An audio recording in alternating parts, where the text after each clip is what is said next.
a little more light. Can y'all hear me? Okay, we are trying something new today. Coco and I, on our way to work, say hi, Coco, meow, called The Drive. A very brief video series I would love to do in the mornings, driving to work and just letting you guys visit in, say hello, and talk a little bit about what the drive to work and the drive to succeed in business as well as in other things. Most importantly, on my drive to work every morning is my stop by McDonald's to get a Diet Coke. So let's keep first things first here. Okay, so what are the important things that give us drive in life, that push us forward in our personal relationships as well as in our business? Give me a moment as I order my Diet Coke. Can I help you? Large Diet Coke, please. 108. Thank you. And there are a lot of factors, and I'll tell you what I think one of the most commonly missed factors is, now this is going to be the trick, is when we go around this corner, do we still have reception? Because our reception can get a little sketchy here.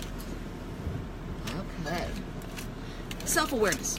That's the one thing I would most like to talk about this morning. Coco and I talk about self-awareness a lot, don't we, Kitty? Self-awareness means knowing what you're good at, knowing what you're not, and not taking it personal. I think that is a gargantuan factor in success.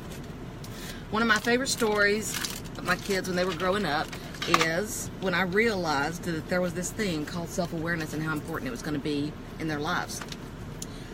My girls danced a lot when they were little. They were in dance competition. I don't know if you guys, I knew some of you back then.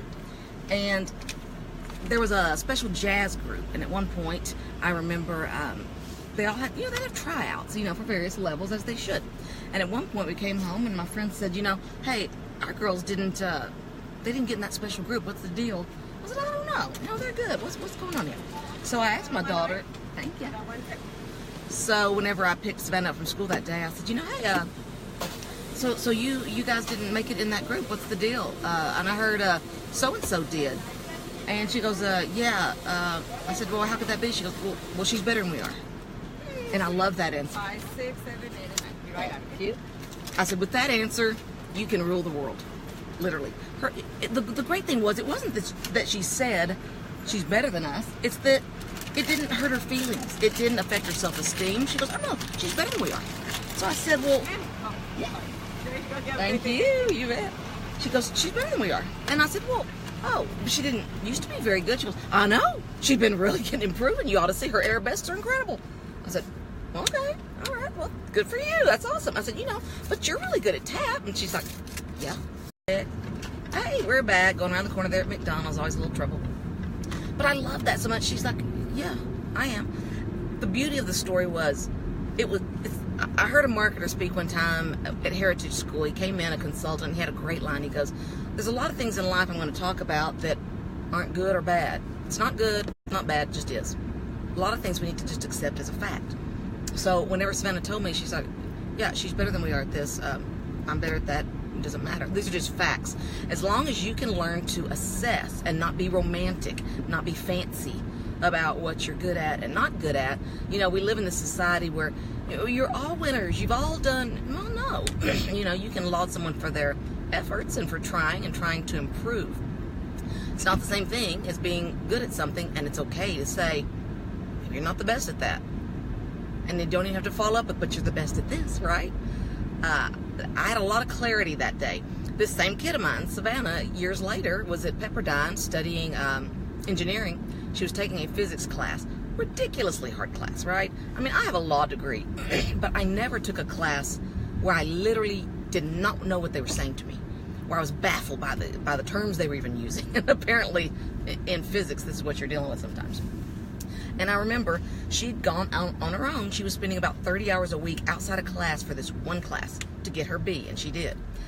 But she would go find a tutor. She would drive into LA, a guy getting his PhD, and take classes and private tutoring from him to get her B. And one day she called me, she goes, well, I got a 51, I think it was, on that test. And she goes, that's actually not bad, Mom, because, with the curve, that's going to be a B-. And I was like, okay. And I said, are you sure this is for you? I mean, this is so much effort. Are you sure it's the right thing for you? And I loved her answer. She goes, I'll just have to work harder. Again, that's the other time at which I knew, I was like, with that attitude, again, you can rule the world.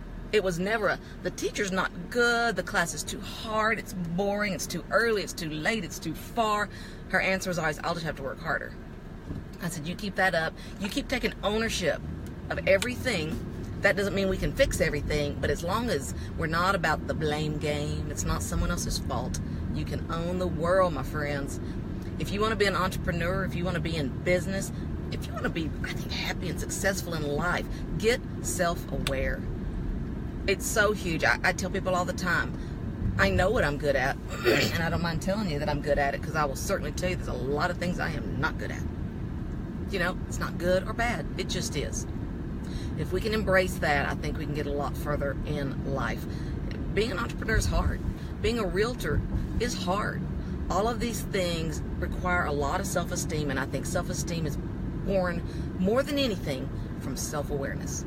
Being okay with your God-given gifts, the things that you need help with, the things that you're not the best at, and being able to praise other people. You know what? I can tell someone else, you're amazing at this, and I can feel good about it because it doesn't affect my self-esteem.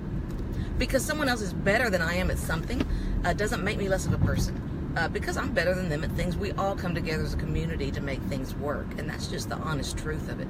And when someone else having a gift or a talent threatens your sense of security, you're going to make bad decisions. You're going to say the wrong thing. You're going to come from a place of scarcity and not abundance, and that's just no way to live, my friends. That's not where we get how we get anywhere. Well, this is a very short drive, which is why I think it'd be great to have a series called The Drive. It would have started yesterday, but I am so, self-aware. I'm so technically incapable. I could not put together this little rig, this little $10 rig to hold my iPhone. Wes had to do it for me. So we didn't quite make it yesterday, but I know most importantly, before